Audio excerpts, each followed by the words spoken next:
Hello, everyone, and welcome to Talk Nerdy. Today is Monday, October 28th, 2019. It's almost Halloween, you guys. And I'm the host of the show, Cara Santa Maria. We've got a great episode coming up for you, but first I want to thank those of you who make Talk Nerdy possible each and every week. Remember, Talk Nerdy is and will always be 100% free to download. And that's because of support from listeners just like you. Some people can't afford to support the show, and we don't want to be a burden on them. So it's really cool when some of you can help shoulder that. The best way to do it is by visiting patreon.com/talknerdy. You can pledge anywhere from like 25 cents to $25 and beyond. And our top supporters always get a shout out on the show. So this week I want to thank Eureka Hagman. Oh, I'm so sorry. I totally mispronounced your name. I think it's Ulrika. Ulrika Hagman, new supporter. Thank you so much. You also wrote me a really sweet letter. Pedro M. Rosario Barbosa, Dudas Infinitas, Phil T-Bear, The Zombie Drummer, David J. E. Smith, Brian Holden, and Jeffrey Sewell. And of course, there's so many more of you who support at different levels. And I just want to thank you all so much from the bottom of my heart. All right, this week we have a really, really interesting chat. So I sit down with Dr. Sora Kim. She's an assistant professor at the University of California, Merced School of Natural Sciences, but she's in this really interdisciplinary field. Her research kind of converges on paleoecology, climate change, environmental reconstruction, and stable isotope biogeochemistry. Don't worry, she's going to explain what that means. But ultimately, what we talk about is better understanding global climate change by studying fossilized shark teeth. It's so freaking cool. So I think I'm going to let her explain it because she can do it a lot better than I can. Without any further ado, here she is, Dr. Sora Kim. Well, Sora, thank you so much for joining me today. Hi. Hi. So you are actually not that far away, but you're far enough away that it would have been a pain in the ass to physically meet. Is my assumption, because I'm in LA on the east side in Eagle Rock, and you are where? I'm in Merced, California at the newest UC Merced. And so, okay, newest UC in the system. How long ago was UC Merced? How long ago did they open their doors? Oh, like when they got established versus when they opened their doors are two different things. Oh, you're probably right. Do you know when they started accepting students? Might have been 2002. Okay, so it's new and it's the newest, but it's still, been around. Like people have gotten whole degrees there multiple times over. Yeah, we have reached that milestone. It is very much of a startup feel here, though, which is a very different kind of feeling to a university than most, I think. Oh my gosh. And you guys, I'm just looking at the wiki for UC Merced. You guys are LEED certified, every single building on campus? Oh yeah, like sustainability is huge here. It's amazing. Oh, that's so cool. Triple net zero commitment is expected to create zero net landfill waste and zero net greenhouse gas emissions by 2020. That's next year. That's amazing. Yeah. So like my kids go to daycare on campus, or I guess only one of them is in the daycare now. The other one is in kindergarten, but her daycare building is, I think, LEED certified gold. So it's pretty cool. And I think that they're going, like you said, they're going to zero waste relatively soon. And so even at the daycare, I mean, children poop in diapers and pee in diapers. And so they're like, oh, what are we going to do about this? And you can't make people do cloth diapering. So I think that they're looking into options of compostable diapers and things like that are tied in with the tuition rate. Oh, wow. Yeah, because it's like, you can encourage, but you can't actually, and also like, as we know with any sort of environmental conversations about lifestyle changes, there are risks and benefits to a lot of things and, convenience and sometimes sustainability are not always in sync with one another. Sometimes they are. Yeah, absolutely. There's a lot of new technology to allow it, but sometimes, like cloth diapers, I don't know if I could do that. Yeah, I mean, like we're also a town of 85,000, so we don't necessarily have like cloth diaper service like an Yeah. urban metropolis like LA or San Francisco. Yeah. Like I actually did do cloth diapering for both my children, and it's a huge like water issue actually. Yeah, that's true. That's the thing we don't think about with trade-off. Like, Yeah, I drive an electric car and I'm like, go me, I'm awesome. And then I'm like, oh yeah, it probably would have been better to drive like an ancient Range Rover because the just what goes into the batteries themselves is not very sustainable. So there's hidden costs with absolutely. Yeah, but every real I push. just signed a contract to put solar on my house. So I am excited Neat. that like my sustainability and carbon footprint will be decreasing soon. Ugh, I want to get there soon. I think that's like the next step. And even if, because my house is it has a small footprint, it's very Mhm. tall and narrow, so there's not a lot of roof space. But even if I can offset the car, Mhm. I think I'll feel really good about that. Yeah, but now you can like buy into solar farms and stuff too. That's true. You don't have to actually have them on your own roof, which is Mhm. cool for people who kind of aren't in the position to be able to do that. Yeah. Um, I love that. So I'm looking also at the section on like the academics that are offered at the university where you are now. You have 23 undergrad majors and 18 grad programs. And which program are you in? So the undergrad majors that I support or am part Hmm. of are the environmental system science and the biology degrees. Okay. And so here we don't do things very traditionally, partially because we don't have a very long tradition. But if there would be a tradition and a theme to UC Merced academics, it's very much in the vein of interdisciplinariness. So our graduate Hmm. programs are actually interdisciplinary, and the grad program that I'm part of is environmental systems, and it is um, faculty across various departments are in it, and the faculty are housed within the School of Natural Sciences, which is where I am, and the School of Engineering. So it's kind of this interesting blend of natural sciences and then the applied of engineering associated with environmental questions. Which is amazing. And it sounds like probably the best way to do it because, of course, environmental science requires an understanding of biology, chemistry, physics, like across the board, you need people from all of these different fields to like work together and engineering, like you said. But your specific work seems like it has a really big chemistry Mhm. component to it, but also a biology component. So, what did you, before we get into like your research, why don't we talk a little bit about your path? Like, what did you study to get to where you are now? I am actually trained as a geologist, Oh, no way. I love that.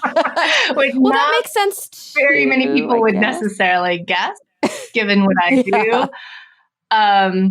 So yeah, I as an undergrad, I was an environmental studies major initially, and I was hanging out at a grad student party one day, and I met a professor. He asked what my major was, and I was like, I'm an environmental studies major, and he was like, what are you going to do with that? And I was like, I don't know. Like, I like the environment. And he was like, if you like being outside and you actually want to do some like scientific skills, like you should consider being an earth sciences major, which is sort of like geology 2.0. And so I looked into the major, and it actually required a what do you call it?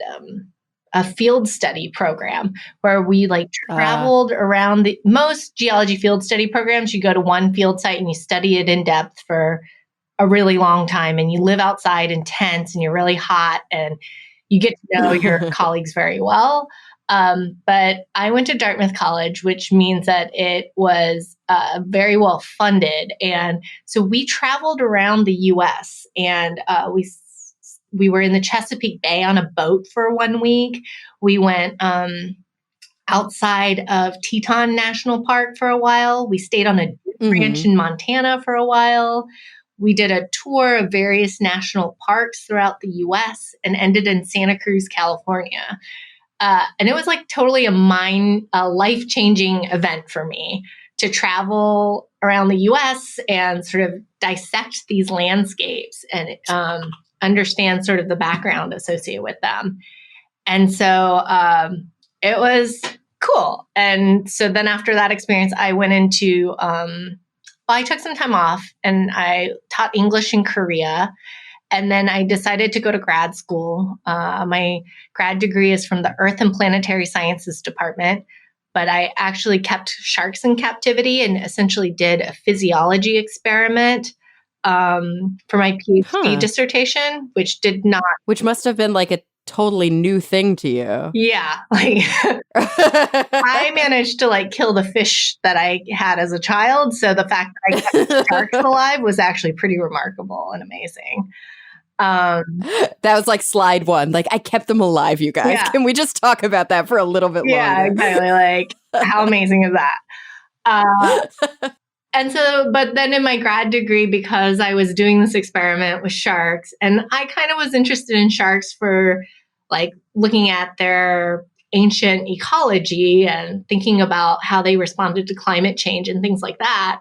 But I was like, oh, like we actually don't know that much about modern sharks. So that's how I got kind of roped into doing that work. And so then I ended up taking a lot of ecology classes and doing a lot of biology work. And so at this point, I'm trained as a geologist on paper, but I do a lot of biology and have also taken a lot of biology classes. Okay, so two things in there that were like good hints to me that we'll follow up on. We're going to talk about the sharks soon, but before that, you said that you taught English in Korea for a while. Is it safe to assume, based on your name, that you are Korean? Yes, I am super Korean. Super Korean. Were you born here? Were you born in Korea? No, I was born here, but my parents, I think that what's interesting about at least like my generation of Korean Americans, at least, is that like our parents came from Korea, and by and large, like we were raised in households where Korea or being Korean is like frozen in time from the late 70s or early 80s. How funny. And so like it's kind of interesting because like there is a Korean American subculture within the US, but I don't necessarily fit in with that. And so I feel very Korean in that like I spoke Korean exclusively at home. We celebrated all the Korean holidays and rituals and things like that. But I don't actually have very many like Korean friends and things like that. Yeah. You know, it's funny. My kids' sisters, I have two twin sisters that are Korean that my father's wife adopted when they were infants. Oh, cool. And so they had like a very different experience in that they were born in South Korea, but they grew up in a not at all Korean home. And so I think my father's wife, and this was before they were married. So I met them when I was like nine years old or something is when we started our relationship, and they were like 7. But he or she, I think, tried, she would make Korean dishes at home, and she would take them to like language school, and they would try to do things that were traditional, but it was all very through like a weird white lens. And so, it's always really interesting to me when you look at like kind of intersectionality and culture and biculturalism and multiculturalism, how everybody's kind of ethnic identity is really, really different. There's so many within group differences, even if you're talking about what a lot of people might think of as like a broad culture. Like, oh yeah, they're Korean. It's like, yeah, but what does that mean? Yeah, there's such nuances to it. And I do a lot of work towards diversity, equity, and inclusion, or sort of thinking about social justice and equity within higher education, and especially focused on STEM fields. And that is something that's always interesting in terms of like the lens that people talk about these types of issues, is that underrepresented minorities kind of get homogenized and the nuances get lost in the conversation of what should we be doing, or what are effective practices and things like that. And I think that we oftentimes say like underrepresented minorities, and that's just like a big group.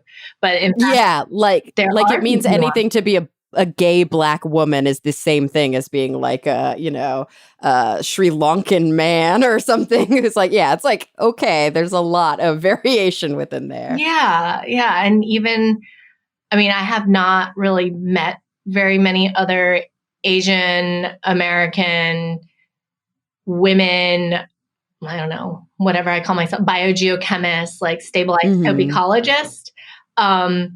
But I can guarantee like the other person that I would meet would not be me.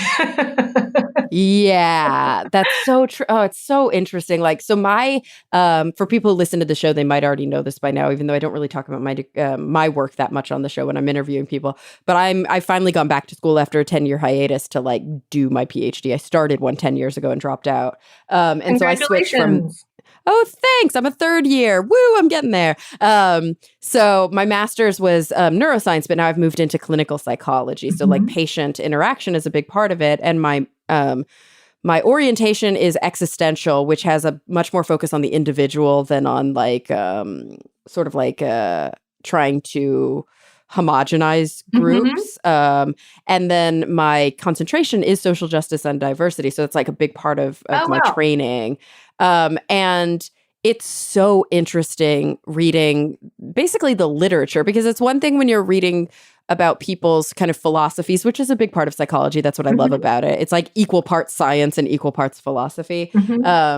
But it is also really interesting when you read the actual research literature and you see like that sort of the ethnocentric monoculturalism. That's what the term that we use a lot. Like ethnocentric monoculturalism in America is like white Christian men. Oh, yeah. Right? Like they're the predominant power. We normalize them when we talk about like something being the case. It's like the white Christian men case and everything else is the other. But the issue is that the other is bigger than the norm or the, the normatization. And like we just said, there's more like within group differences than between group differences. But people are literally only recently realizing that a big part of like cultural sensitivity and cultural competency, especially let's say you're seeing clients, is to know enough about a culture to not be completely alien to it, but also to not assume that you know about the person you're talking to because you read about their culture. Yeah, once. Exactly. Or even if you're steeped in it, right? You have no idea if that person is like rebellious against X and Y, but very traditionalist in this way, or, like there's just, we're all so different. Yeah. And I mean, my husband is also Korean American, but our families are so different, like the interactions between our parents, our relationships with our parents. We both come from like fairly stable, loving, very loving, not even fairly, like very loving family. But it's like, yeah, there are differences. And when I was living in Korea, that was something that I like on the outside, Koreans actually dress very similarly, I found. Like, I'm not someone that really follows fashions and trends very much. So it's like quite alarming for me to go to Korea and be like, oh, everybody wears a Burberry scarf in this winter. Yeah. Everybody has to have a Burberry scarf. So I had a hard time, like, actually visually picking people out of crowds. But then, like, in meeting people, I had such limited interactions with Koreans before I lived in Korea. But then when I was living in Korea and embedded within the culture, it's like, oh no, there's like a whole spectrum to this, like, culture and socioeconomic groups and all of that. Like, you would, like, there should be, and like, that there is, but I don't know, like, those nuances are hard to pick up on until you're there. Oh, it's so true. I mean, I'm lately been really interested in research. It's not my field at all, but it's one of my professor's fields. This comparison or this relationship between creativity and whatever the hell that means. So, like, obviously, you have to measure it by other constructs, like things like openness or the ability to change your mind very quickly or things like that. But this relationship between creativity and travel, creativity and bi or multiculturalism, creativity and being bilingual, like exposure to lots of cultures and how it actually affects your ability to be cognitively flexible. Because I think one of the things that's a real kind of bummer about American society specifically is that, and I don't blame people for having never left the town that they grow up in, because I know financially it's very burdensome to travel, Yeah. especially if you live in the States and you don't live in a big hub. And, we're like a big island basically that's like really far away from everything else. So we don't have the benefit like a lot of people in Europe do of being able to get in the car and drive to another country. Yeah.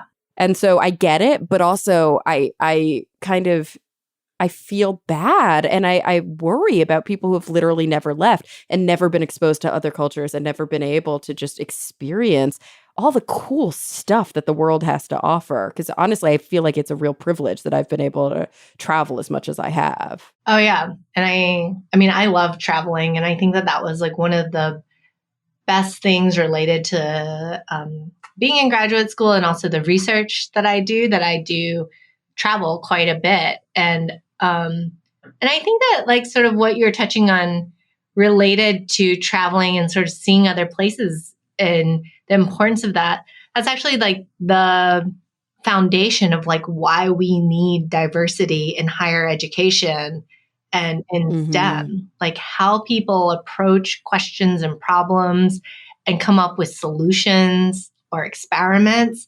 It's shaped by sort of their background and their cultural standing and all of those factors. And that academia, especially in STEM fields, is so based on the predominant like white male Christian perspective, means that we're really limiting what our capabilities are, I think. I know. I think it's sometimes hard for people who are like in privileged positions or in like normative positions to understand like, okay, because they'll say, well, what is like being trans, for example, or being bisexual or being Korean American or being a woman have to do with, climate change, like or like have to do with maybe, the molecular expression of some specific thing. And it's like, that's such a narrow point of view because it's not just about the research question, but it even does have to do with the research question. But even beyond that, it has to do with how you approach problem solving, what kinds of tools you use, how you think about whether or not something is feasible in terms of financial burden or in terms of, the number of steps, parsimony, like all of those things are culturally prescribed. And it's hard for people who are normative in the culture to think outside of that main view. Yeah, absolutely. I think that is true. And I mean, geology is like, and geosciences is one of the fields that is the least diverse of all of the sciences. Really? I had no idea. I always thought it was like just kind of like math, computer science, and physics are the really bad ones. And then like chemistry's getting better, biology's getting much better. And then psychology is actually kind of completely flipped. And it's much more women and it's very diverse because, of course, the nature of psychology is that it's like welcoming, but it still, has a long way to go. Don't get me wrong. And also we have that leaky pipeline problem where no matter what field you're in, at the tippy top, it's still all white dudes. Yeah. And in some ways it's just a matter of time that things have to cycle through. But yeah, in geosciences, things are not good. Like there was a study published last year in Nature Geosciences that found that diversity in geosciences had not changed in 40 years. Like in terms of like the male-female ratio, they've changed. But in terms of ethnic diversity, no change. And Yikes. in some subdisciplines of geosciences, not a single Black person gets a PhD. Yeah, I had John Urschel on my podcast recently, a couple of months ago, and he is an ex-NFL player who's getting his PhD at MIT in mathematics. Oh, cool. And he's super cool, very fun story, really smart guy. And he was telling me, as a Black man in mathematics, like he doesn't have Black professors. Yeah. He's like, I've never met another Black person in my field. Like, that just it isn't a thing that happens, Mhm. And so, and it's one of those things, of course, and we probably don't have to like beat a dead horse. Oh God, I hate that expression. But, it's very hard for people to see themselves in a position and determine whether or not that job is even a viable option for them if they've never ever seen somebody who looks like them doing that job. Yeah. And I think that to a lesser degree, I can really relate with that. And that really resonates with me because for a long time, I had never actually been directly mentored by a woman, much less a woman with kids. And so when it came to the time where I was like, I'm pretty sure I want to have kids, I was like, oh gosh, like, am I going to be able to stay in academia? And And like, is there anybody I can talk to about this? yeah, and like that you stay married also, like through the process of having said offspring. And it was like a major freak out for me. And I remember that I had recently sort of come to this realization I did not have women, and especially women with kid mentors. And so I had gone about like trying to find people to be my mentors in this capacity. And so when I found out I was pregnant, I called this woman and I was like so worried. And she's like, no, it's gonna be fine. It's great. Like, and it has been fine. It's stressful, it's hard, but I think that that's the case for most engaged parents with young children. Yeah. And that there are challenges, but and I think that also in my case, in reflecting about these types of things with in terms of through the lens of diversity, like for different cultures, there's a different importance level and prioritization of family, whether it be to your parents or to having children or being married and being with like relatives and things like that. And oh, it's so true, especially like here in the States, right? The normative culture is like individualist. It's very isolated from other generations. You don't have multi-family households unless you are, a first or second generation from another culture, or somehow it maintained after multiple generations. But it's even though we're a nation of immigrants, it's rare that sensibility has stayed throughout the generations. Yeah. And so I think that is also can be like a big inhibitor for people to stay in academia in terms of like diversifying academia and seeing themselves with this as like a viable path forward. Well, is it common? Like, I mean, we were talking about kind of how progressive and forward thinking your campus is. Is it common that there are daycares available on university campuses for the faculty? Yeah, I would say Okay. it depends. It depends on the campus, but quite a few universities do have now daycares available on campus. And if not, they have like relationships with daycares nearby that might have like small discounts and things like that. Gotcha. And of course, I guess there's the benefit of like having, if you have a psychology department, that those researchers are like, yeah, we'll watch your kids. Absolutely. Or like an early childhood development education department or something like that is also, it sort of all ties in together as well. But it is interesting sort of navigating this. And when I was a grad student, it was not on my radar at all as something to think about and worry about. But now as like an assistant professor with young children, it's something that I think about all the time. Yeah. And I mean, and being a young professor too, I think that, we talked a little bit about role modeling, and I swear we're going to talk about your research soon, but I'm looking at a press release about some of the work that you do. And there's this wonderful little snapshot of you in the lab with like a very young female student and an almost equally young, it looks like kind of Latin American male student. And like how, like you were just saying that you didn't have that when you were in school. I think, a lot of people our age or older didn't have that, especially depending on the field that they were in. But how cool that you then get to offer that to your students. I mean, and these are undergrad students, but I could see that, if somebody was struggling with like having, deciding on family planning or figuring out if they want to stay in grad school or what, they could come to you and they could talk to you about these things. Yeah, I mean, that is, I would say, it is not an insignificant part of why I've chosen to stay in academia and specifically come to UC Merced.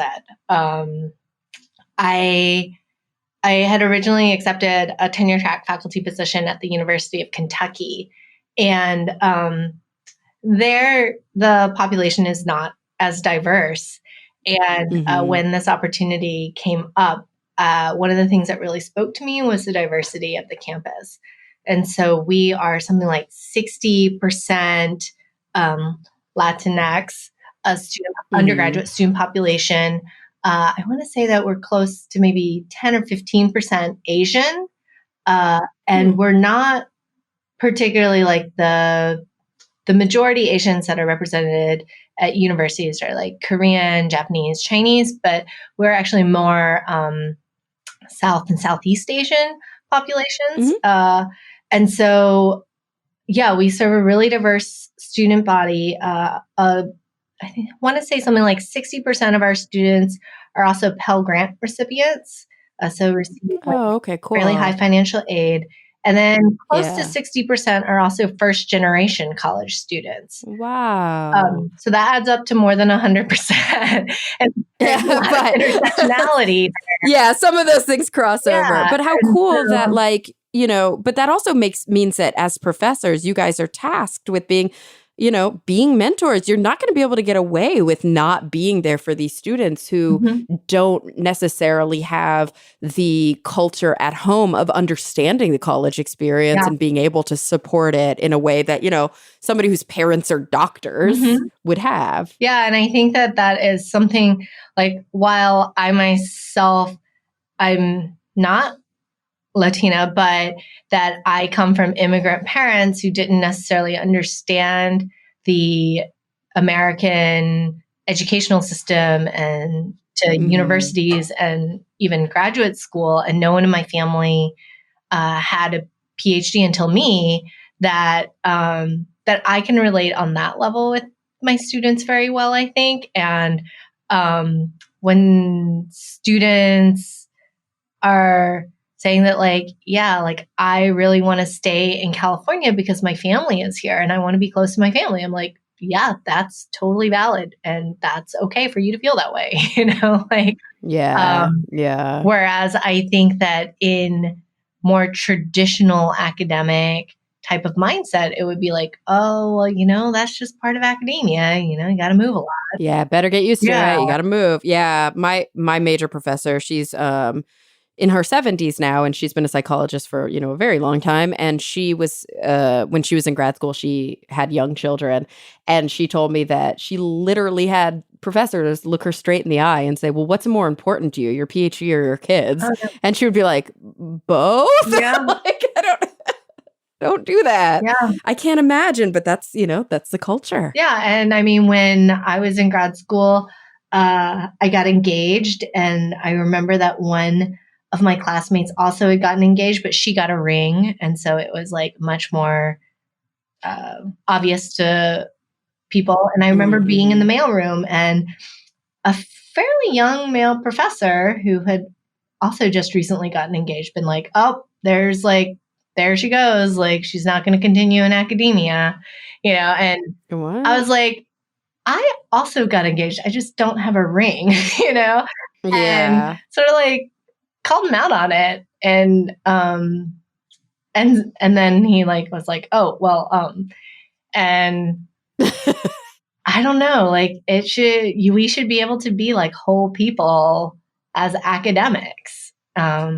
Well, and we are. Other people should see us that way. And that's the other crazy thing. It's like, you just got engaged too. Yeah. Like, what is wrong with you? Because, I mean, what does that imply, really? Like, talk about sexism. Like, that implies too that, like, your male partners, I'm going to assume, maybe I shouldn't even assume, but that your male partners require so much caretaking that you can't possibly stay in academia. Yeah. What Yeah. the And hell? I would say that I was able to stay in academia because of my partner, that he he moved with me. I did my graduate degree at UC Santa Cruz, and then I went to Wyoming and University of Chicago for postdocs. And then I took a job at Kentucky, and then I moved back to California. So he has been with me on that entire circuit. Yeah. And all the while, having two kids. And so, I tell my graduate students, all of them, that who you choose as your partner is actually the most important professional decision that you will make. Not because of some old fashioned sensibilities, but rather the degree of support that you have and their willingness to Yeah. move, or, in the case of women, sort of support them by not necessarily conforming to gender roles in the household, for example, and being willing to help out with laundry and dishes and all those other things that are often given over as the mental load of women. Yeah, and childcare. Yeah, exactly. And that, Yeah. having an actual partner who works with you to get through these things is super, super important to your professional success. But yeah, I think that those are types of conversations that don't usually happen necessarily in mentor or advisor kind of relationships. But I think that it's actually very important to have those conversations and to be open to them if we want to start doing something about diversity in academia, and promoting students from diverse backgrounds, not necessarily to become professors even, but to stay within STEM or to finish their degrees and stuff. Oh, for sure. And, I think sometimes when we talk about women in academia, the conversation does go to, child rearing or to some of these other, what we think of as traditionally, things that are traditionally in the realm of women. And the truth is that those are very important conversations, but there's so much more, like we were saying, being near, your aging parents, for example, or maybe having to do additional work in order to be able to support or fund your academic endeavors, or, whatever the case may be. A lot of people, I think, historically have been like, well, handle your shit. That's not the role of a mentor. Whereas it's like, no, that's absolutely what a mentor is instrumental in helping somebody do, because you cannot be successful in academia if you don't have good mental health and you don't have appropriate life work balance. And those things are not just things that you can turn a switch on. Those are daily decisions. And for some people, like myself, who struggle with mental health issues, those are things that are, they're ongoing. And to have understanding professors can be life changing. No, and I think that I spoke with our new incoming graduate students in my program. And that was one of the things that I actually said to them was yeah, this is grad school. It's really intense. And while you were most likely excelled as undergraduates, there's going to be a lot of stress and maybe some anxiety that comes with graduate school. And it's important to take care of yourself, both physically and mentally. And the great thing about being with the UC program is that that the graduate students are represented by a union and have amazing healthcare. And for me, when I came to grad school, it was the first time that I had health insurance, and dental insurance and vision insurance. And it was awesome and totally life-changing. And it's yeah, you guys should totally take advantage of it, because we, as your faculty advisors, we're paying for your health benefits and they're not cheap. So yeah, fully take advantage of them and get the help that you need, both I mean, physically and mentally. And let's not Yeah. discount the importance of mental health here. I have to say that like it's so wonderful to be able to talk to somebody about these issues, these concerns, who isn't necessarily in a field that you would think would raise these issues. Like it's just by virtue of being you and of having the considerations and the interests that you have that these things are, uh, equally important to you. But your work is like, is on like climate change and shark teeth, Yeah. which like, you're not a social scientist, you're not working in psychology, you're doing this really, really interesting work that feels like it's very far-fetched, but of course all this stuff applies to you. So I want to talk about that work. You're, one of these press releases calls you a paleoecologist, which I think is a very cool title. Is that the title that you generally would use if you were describing like what you do or who you are as a scientist? It really depends on the audience. Mm-hmm. So I'm like some strange combination of like ecologist, physiologist, and chemist. Mm-hmm. But I think about things through like geologic time. And so just the nature of my work is highly interdisciplinary, and it kind of depends on who the audience is as to how I describe myself. I oftentimes tell my students or my friends that when I get on an airplane and I don't actually want to talk to the person that's sitting next to me, when they start to try to, have small talk with me, I'll say, "Oh, I'm a stable isotope biogeochemist." And like, I love that. that They're like, shuts people headphones down on. so hard. They're like, "Okay, never mind. Nothing good to say to you." But then like, if I'm feeling like I'm just going to like, have a glass of wine on this flight and just, I don't know, peruse Facebook or whatever and like not worry about working, and somebody asks me what I do, then I'm like, "Oh, I study modern and ancient sharks." And then people are like, "Oh, well, the last time my favorite like Shark Week story, da da da da da da da," and you will talk to me forever about sharks. So yeah, I think that because I'm so interdisciplinary and most people, I don't even know how to describe myself. So I don't expect that other people would necessarily understand how I would describe myself, that I just kind of tailor it to who I'm talking to. Yeah. Well, and I mean, I think sometimes within the sciences, the stages of research have different implications for the audience, right? So, we're going to talk about like how you do what you do, but before we talk about how you do what you do, maybe it's important to talk about why you do what you do and what the outcomes of that are. Like, and that's where probably the ecologist side of things come in, isn't it? Yeah. So what drives my work is really trying to see how organisms will respond to essentially climate change, environmental change. And so a lot of my work does focus on sharks, but I also have projects with pronghorn, with wolves, with lake sediments, with plants. Let me see. I have this whiteboard where I write all of my projects down. Yeah, I have a project with rats. Huh. Yeah, so I have a lot of different projects, a lot of different types of organisms, but we are very, I mean, the reality is that we are facing some dire consequences to climate change. And I think that in California, it is very, very apparent, perhaps especially right now as we're like going through rolling blackouts from prescribed by PG&E Ugh. from wildfires. Yeah. And so like climate change is a real thing. And in reality, like the earth is still going to be here. Like it's been here for a real long time.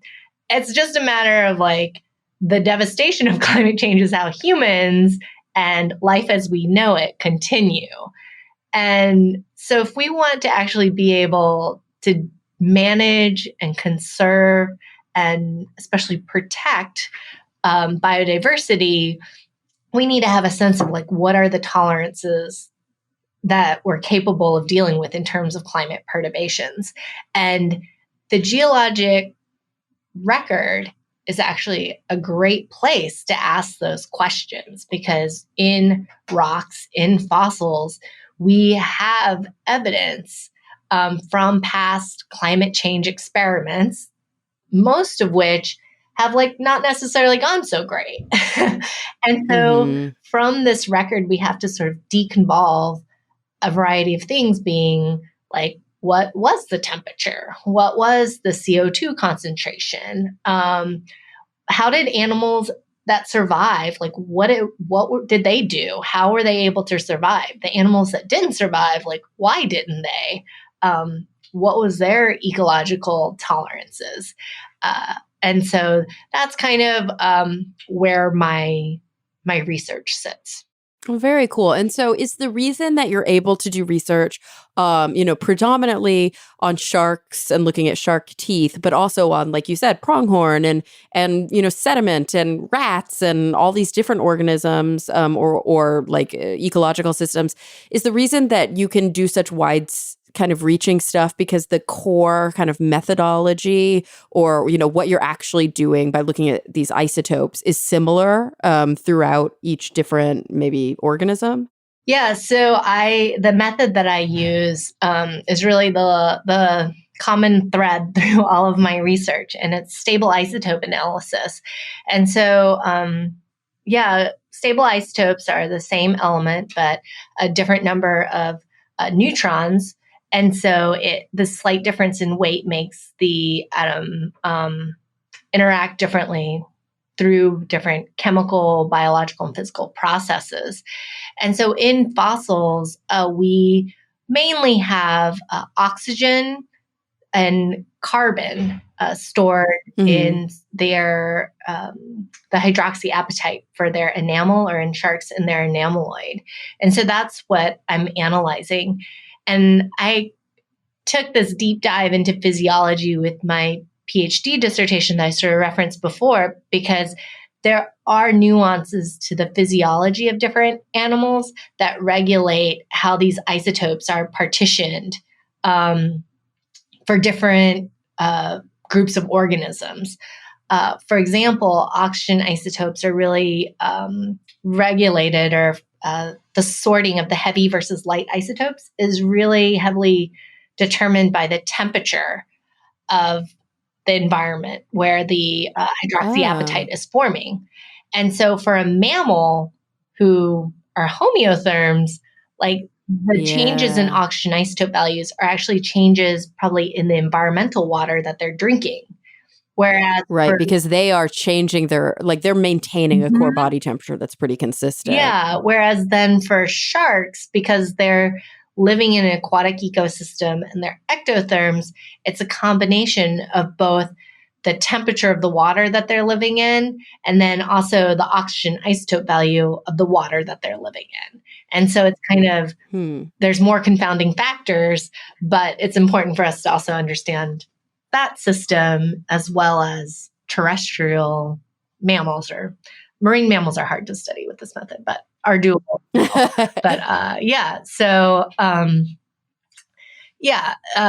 the reason why I'm able to study so many different systems is because of my methodology. And while I got into what I do because I love the outdoors, in reality, I just spend a lot of time in essentially a chemistry lab. It's funny. I hear this when I talk to paleontologists a lot too. They're like, you do all that when you're a grad student, but you're just in the lab after that. I'm interested though, and maybe this is kind of a naive or silly question, but how is utilizing stable isotopes to kind of understand the ancient environment? How, what's the difference between what you do and radiocarbon dating, for example, just finding out the age of things, because doesn't that also utilize isotopes? Yeah. So carbon-14 is what's used in carbon dating, and that's a product of radioactive decay. So it's very important to have time constraints on the environmental and ecological changes that are happening. And so various methods of dating these events and situations are also important, which is so carbon 14 dating, that is a very important field as well.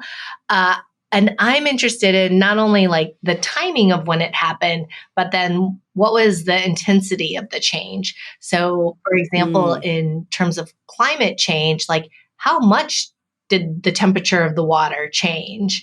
Or how much did the size of sharks change in this environment versus that environment? And then what was the water temperature in those two environments, or what was the salinity of the water that the sharks were living in? And so tying those sorts of ecological components with also the timing of it is important. Oh, interesting. So it's the radioactivity of the isotopes that allows you to figure out when something was in existence, but you're actually looking at stable isotopes, like not radioactive isotopes. And that gives you information about, like, it gives you a fingerprint. Yeah, it gives you sort of fingerprints of potential ecological or environmental change. And so I will say, though, that with C14 dating, you can only really, I think that it's only good for about, oh man, it's been a long time. Yeah, it doesn't go back that far, right? You have to use different isotopes for super old things. Yeah, so for a lot of the work that I do, because I'm looking at things that are on the order of like 35 to maybe 56, 55 million years old, I don't use radioactive isotopes, or I don't use C14 dating. I do have some projects that are related to lake sediments, and for that, we do use C14 dating because those are very modern. Well, I think of them as very modern, but they're still like 10,000 years old. But like, humans were around then. Like it's still within our lifespan, which, on an ecological scale, or I'm sorry, on a geological scale is super modern. So you're looking at things that are like, I think we sometimes forget that sharks have been around like through the dinosaurs, not through, but like during part of the dinosaurs. Like sharks are old, like really old. Yeah, they've been around for 400 million years. Yep, through the dinosaurs. They have been around for a very, very long time. They have actually been quite successful in their role as carnivorous marine organisms, cold-blooded organisms.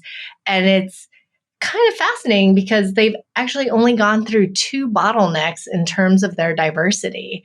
And so they've been successful through periods of mass extinction and climate change. And so that was kind of what made me interested in digging deeper into studying them. When I had started my PhD, folks had not really done very much shark paleoecology. And I would say that it's still not super widespread, but even with modern shark ecology, it had not really been explored with stable isotope analysis. And so that's why I kept sharks in captivity and fed them different things and looked at their soft tissues and physiology. But yeah, so it's kind of been interesting and cool to sort of see this technique mature and develop sort of in sync with my professional development. Yeah. I mean, okay, I know this is kind of a side note, but like, what were the outcomes of those two bottlenecks? Because usually when there is an evolutionary bottleneck, like you'll have a new kind of sort of, I don't know, branch or a change, right, that occurs. Like, how do you know that there are two bottlenecks and how did they affect the shark? I don't know that we necessarily have a great answer for that, honestly. Cool. Yeah. I love that. I love that about science. It's like dissertations. Yeah. There's always something to learn. Yeah. There are different, I think that they were on orders of sharks, but there were maybe a couple orders that went out, but it's not super clear if like certain size classes or certain like if they weren't necessarily living in a certain type of environment that went extinct either. And so I think that is very much like to be determined. Oh, cool. So it's not like with whales where we can class them and say, like, those are baleen whales and these are non-baleen whales. And these are two different kind of evolutionary, like, arms and they have different features and traits. Like, generally, sharks are sharks. Yeah, they do have differences. Like there are ground sharks versus lamniform sharks. Lamniforms are mostly like fast swimming, go long distances.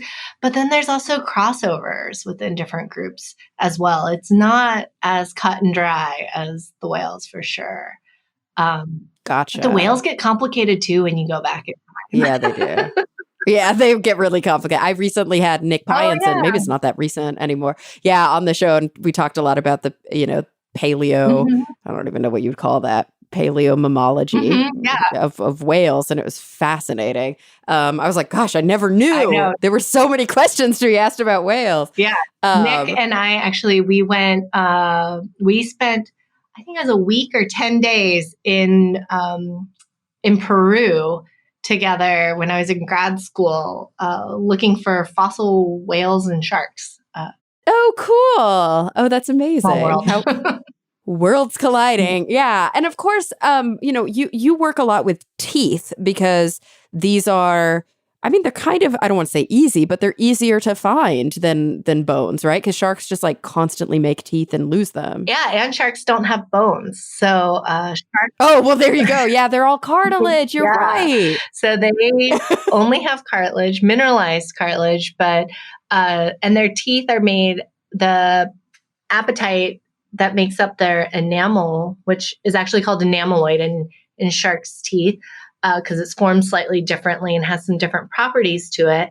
But it's a fluoroapatite, so it has a lot of fluorine in it. And that actually makes it more resistant to degradation in the fossil record.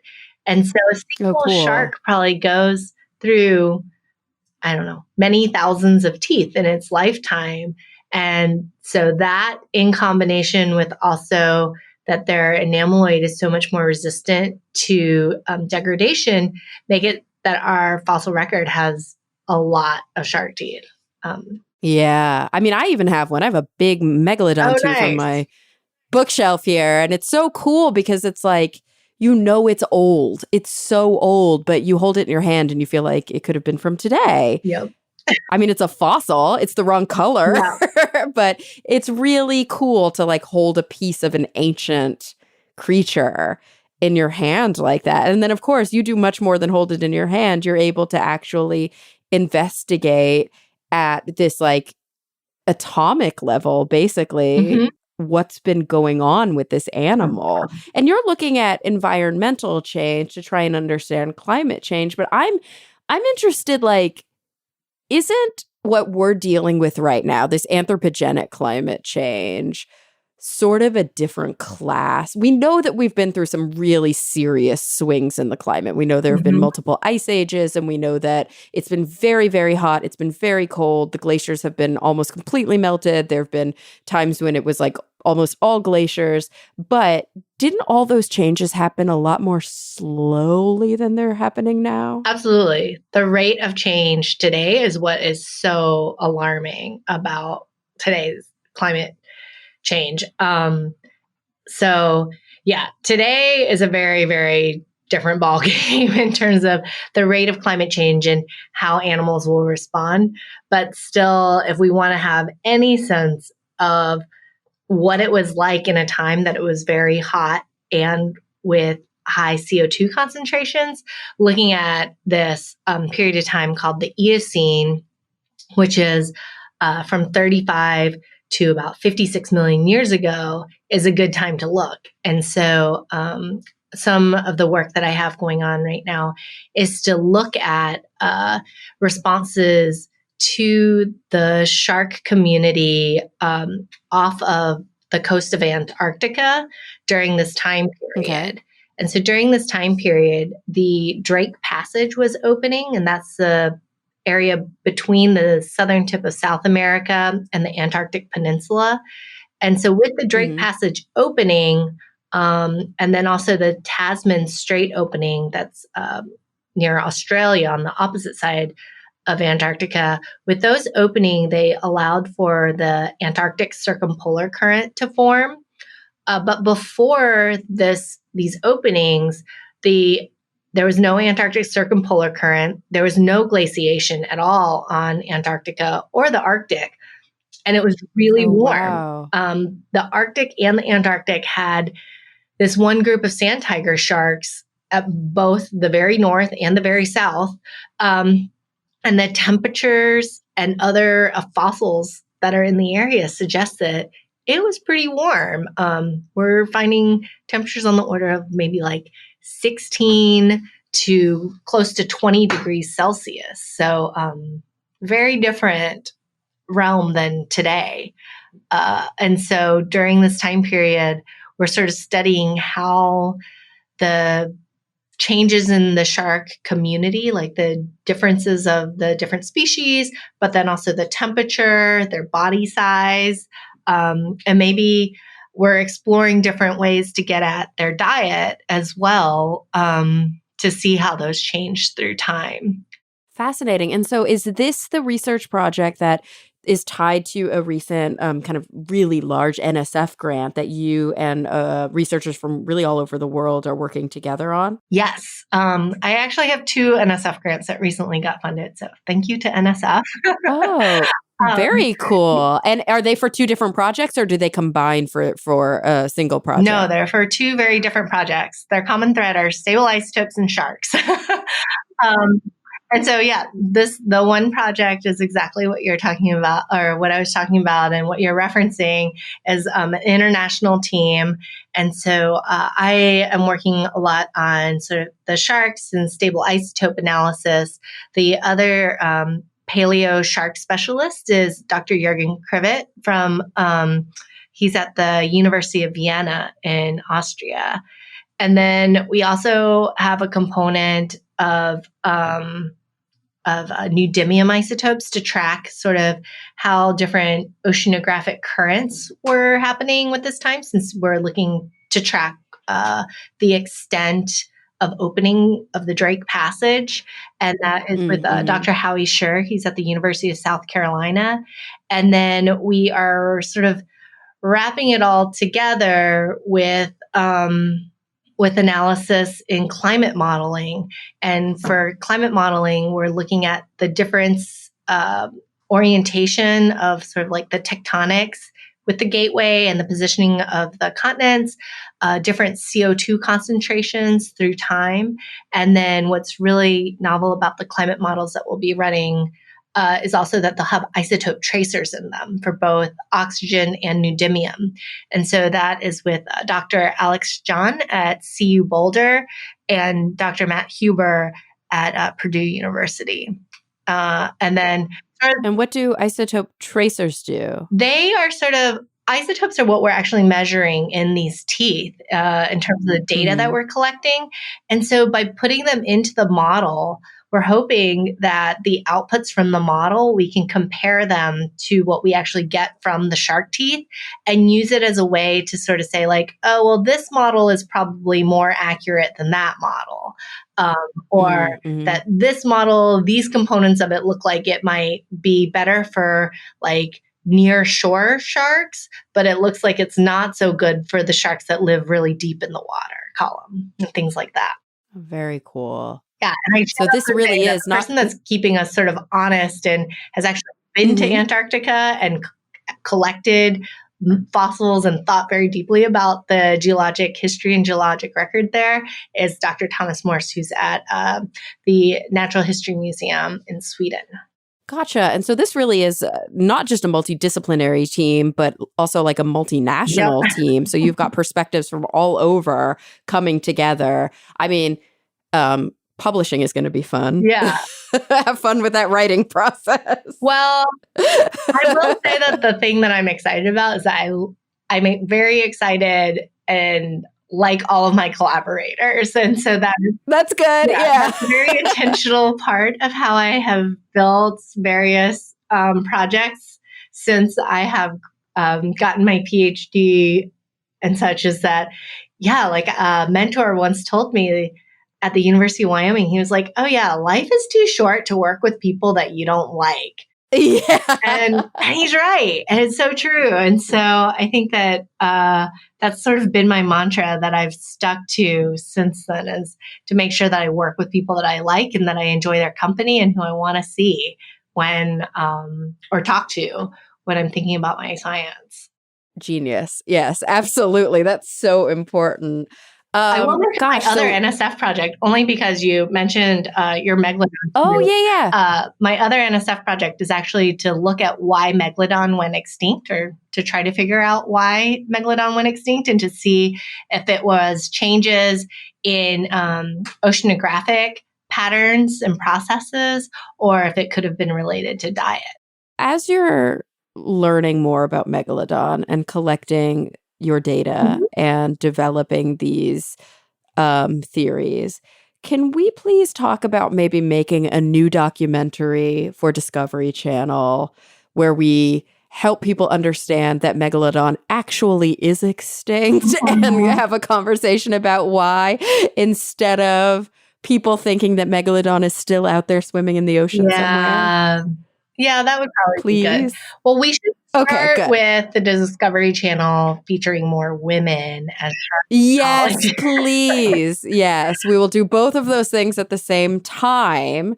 Two birds. Yeah. Gosh, isn't it frustrating? I mean, obviously, I could talk to you for hours and hours and hours, and I'm going off on 1,000 tangents, but like, isn't it so frustrating? Like what we talked about for the first whole half of this, representation in both the sciences. And of course, I'm somebody who works in media as well as a science communicator. So like, this applies almost to the same extent, if not worse, in media. Like Hollywood has its own huge problems with representation. Isn't it, in addition to that, so frustrating sometimes to feel like we're swimming upstream in a landscape that for some reason feels the need not to celebrate actual scientific discoveries, but to maintain narratives that are based on intuition or that are based on shock value, or, whatever the case may be, instead of weaving actual science, what we know to be a good approximation of truth, into our media narratives. It's so frustrating when you watch a program that's supposed to be on a science-based network and you're like, well, none of that is true. And we know that. Yep. Why are they still saying this? Yep. Absolutely. I think that, I'm really an outsider when it comes to shark ecology and shark paleontology. I wasn't trained. There are specific sort of faculty and universities that really specialize in shark ecology, and I come from none of those places. There are also places that really excel in paleontology, and the University of Chicago is one of them. But and I did do my postdoc there, but they don't do a very traditional flavor of paleontology, I would say. And so I'm not like really trained in either of these things. And so I really come into shark paleoecology from an outsider's perspective. And I read these papers that make these assertions about the ecology of ancient sharks, or why they were able to persevere, or like why they have so many teeth, or this or that. And I'm like, but we should be able to test this. Yeah. Why are we not using data for this? They're like, we should be able to also see this in like modern sharks. And why are we not collecting data so that we can translate between modern and ancient ecology? And so that is kind of a lot of what I would say motivates my work. Is I'll just hear somebody say something or read something of like, oh, anecdotally, people say that, like, for example, the shark teeth in this area are a lot smaller than this area. And it's like, well, we can get a pair of calipers and measure this, actually, folks. Yeah. That's like not even that hard to do. Like you could do that on the cheap. Yeah. And so it's kind of been interesting that as this outsider and thinking about these types of questions and I just call it like arm wavy science. And like when you dig back into the literature of like, for example, things saying that like sharks with pointy teeth are like grabbing at fish, whereas sharks with serrated teeth are biting and tearing flesh. But if you actually look at modern sharks, it's not so cleanly delineated between those types of foraging behaviors. And so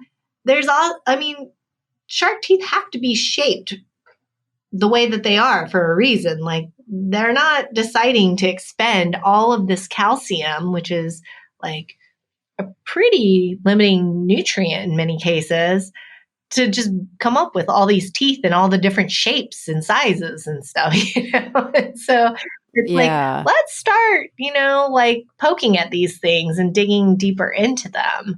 And so my research program kind of goes off in a lot of tangents, not just in terms of organisms and time periods, but also questions into things like that as well. I love that. Well, it must keep you really in it. You know what I mean? Like, because you do have a singular kind of theme and like a broad singular focus, but you're able to really explore and, take multiple tacks. That must keep you really interested all the time in your research because there's kind of always something new. Yeah. I mean, it might actually be a fault. But I have learned that I can't switch between too many projects in one day, or else the wires in my head start getting crossed, and I start having like shorts in my brain. And then some days I'm like, gosh, I am really tired. And it's because oh yeah, I did a lot of mental work on 4 different projects today.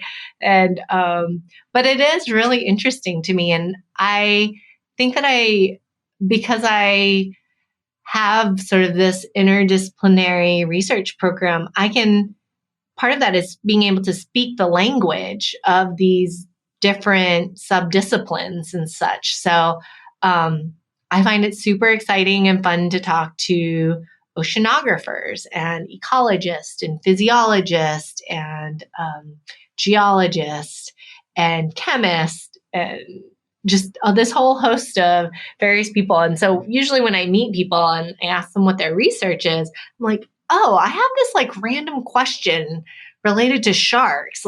Could we do this?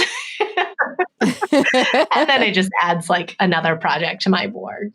I love it. I love it. So, okay, we talked about these 2 big grants that came in, I think both this year, correct? Mm-hmm. Yeah. Yeah. So those are 2 big projects that obviously you now absolutely have to focus on because you're being government funded to do so. Exactly.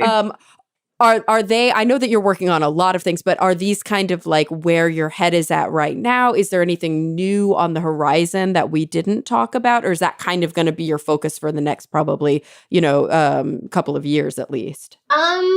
Well, now I actually have 2 other projects that are, actually 3 other projects that are probably taking up a lot of my bandwidth as well. One is a project looking at historical wolves and how climate change and human interaction has affected the variation in their diet within individuals and among individuals through historical time. And that's work that my postdoc, Dr. Robin Traylor, has been working on with me. And then I also have a project where when I was a graduate student, I had the awesome opportunity to go to Japan for an entire summer and work with a professor, Dr. Sho Tanaka, who he actually was the first one to describe megamouth shark, which was, I think that it was discovered in the late 70s.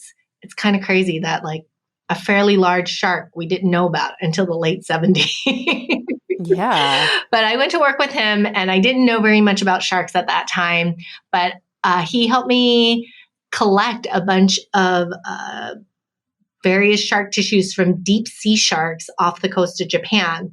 And part of it was I didn't have the resources in terms of money to analyze the samples. But then the other part of it was that I don't think that I necessarily had such a clear interpretive framework for the data set either. So these samples have been untouched since they were collected in 2005 or something. But I have 3 undergraduate students in my lab who are working on these samples. And so one student was working on liver and muscle tissue samples. And then I had 2 students working on teeth. And their teeth are actually kind of cool because shark teeth are continuously growing and there's different rows of teeth. And so we are analyzing teeth from different rows to get a sense of how their diet is changing through time, which is also kind of what muscle and liver tissue also do. And then my last project that I'm really excited about is actually much more related to hormone and energy balance. And so a close colleague and friend of mine at the University of Kentucky, she studies sort of how hormones regulate energy and water and such. So she raises rats in a laboratory setting. And so we actually took out the gonads of male and female rats and then kept the gonads in some of them. And then we fed them all the same thing.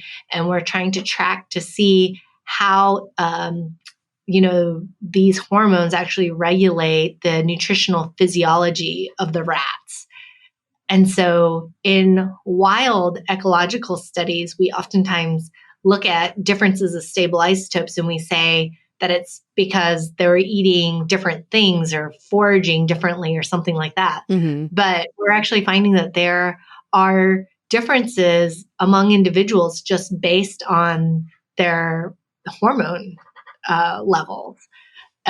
So it's like, maybe we should think more about, the physiology of the animals and sort of like what life stage that they're in as well. I love that. And that almost takes us back full circle to the stuff we were talking about at the beginning about humans, this idea that we so often will homogenize an entire group based on certain characteristics and just assume that, those characteristics sort of account for the majority of the variance. Mm-hmm. But ultimately, there are a lot of individual differences, even in animals that were bred to be utilized in the lab. And how important is it to understand that? That's so fascinating. Sora, so many cool projects going on right now. And it's true, kind of if you were to pick them off the wall, you might think, how are any of these related? But then you start to see this kind of central thread as we figured out through the show. So I don't want to keep you for much longer, even though I think it would be really fun to get back together with you sometime in the future and catch back up. But before we do go, I have to ask you the closing 2 questions that I ask everybody when I have them on my show, because I feel like you're going to have potentially a different perspective. And of course, you work on these big ecological issues. So who knows, those might feed in. But are you ready? These are kind of big picture questions. Sure. Okay. So I want you to think about the future in whatever context is relevant to you. It could be your work. It could be, something personal. It could be kind of bigger picture, global issues. And the first question is, what is the thing that really does keep you up the most at night, that you're most concerned about, maybe even pessimistic, borderline cynical? What are you really, really worried about? And then on the flip side of that, so, we bring things up a bit. What are you most optimistic about? What are you excited about? What are you genuinely kind of looking forward to? I think that I have the same answer for both.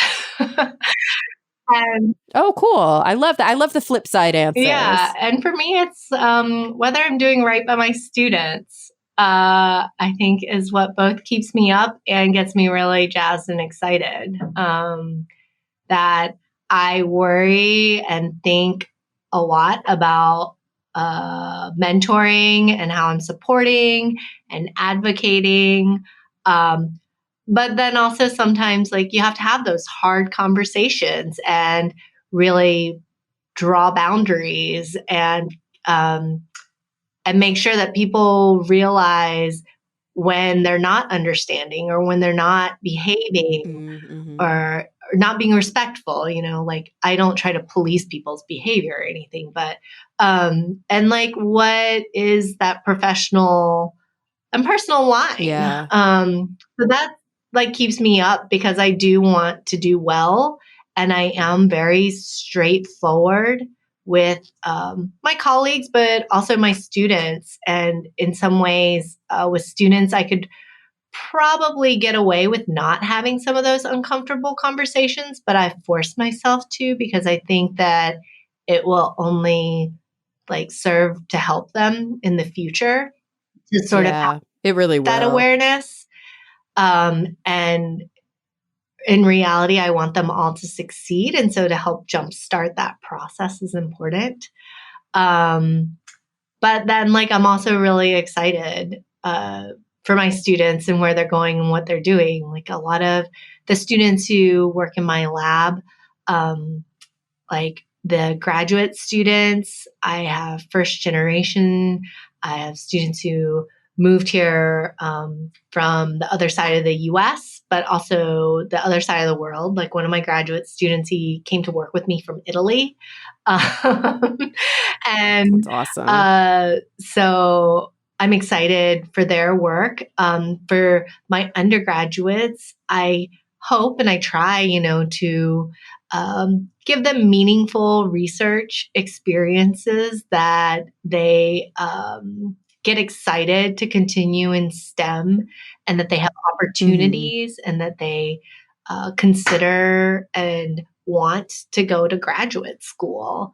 Um, and that I've been sort of like a positive influence in terms of professional development for them. And so, like, I can sort of see them developing and maturing and producing data and getting excited, which is also super cool. So, yeah, I think that that's probably what I spend the vast majority of my time and energy, like, rolling around in my head, uh, associated with my students and their, like, potential and what they're doing is the research as well that I'm excited for the directions of my research. I think that when I started my dissertation, I had these grand ideas of looking at shark paleoecology and thinking about deep time questions. And then I got kind of sucked into this vortex of modern ecology. But it's really Mm-hmm. cool right now to be able to say, like, oh, yeah, I'm like working on these like really interesting and cool problems. Like, you say megalodon, and like people usually have some kind of response to it. And so it's cool to have a project, a funded project where the National Science Foundation like deemed that our ideas were like worthy and good enough to put some money at. And then similarly, like my project with the Antarctic sharks, I mean, my collaborators are people whose papers that I have read for a long time and that I Yeah, that's am so now cool. working with them is awesome, and super validating. So it's all very exciting and cool. Very exciting, very cool, and totally badass, I have to Thank add. you. Sora, this has been so much fun. I've learned an awful lot. I'm interested for everybody listening, where can they learn more about your work? Is there like, do you keep a website or are you active on social media or anything if they're interested in following the cool stuff that you're up to? Yeah, I do have a website. It is sora.leekim.org. And then I also am on Twitter. My handle is Sora L. Kim. And I am also on Facebook, but that's more personal stuff. So probably not as relevant. But a lot of my posts, especially on Twitter, have to do with diversity, equity, inclusion, and sort of social justice in Oh, very STEM. So cool. that is very much like a core of what I do and what I think about. And I think while oftentimes it is treated especially in STEM, as sort of like broader impacts and like outreach activities, I actually think that to start being part of the change, we have to incorporate it, that it's a thread within our research program and our teaching and our mentoring, and not seen as like this other category of things to do when we have time or energy. Oh my gosh. I'm like, here. I don't know. I can't clap my hand. I can't do enough clap emojis or 100 emojis for that. So with you on that. That's so great. I just started following you. I'm excited to see all the things you talk about. Well, gosh, Sora, thank you so much. I had such a blast chatting with you today. Yeah, it was wonderful. Thank you so much. Absolutely. And everyone listening, thank you for coming back week after week. I'm really looking forward to the next time we all get together to talk nerdy.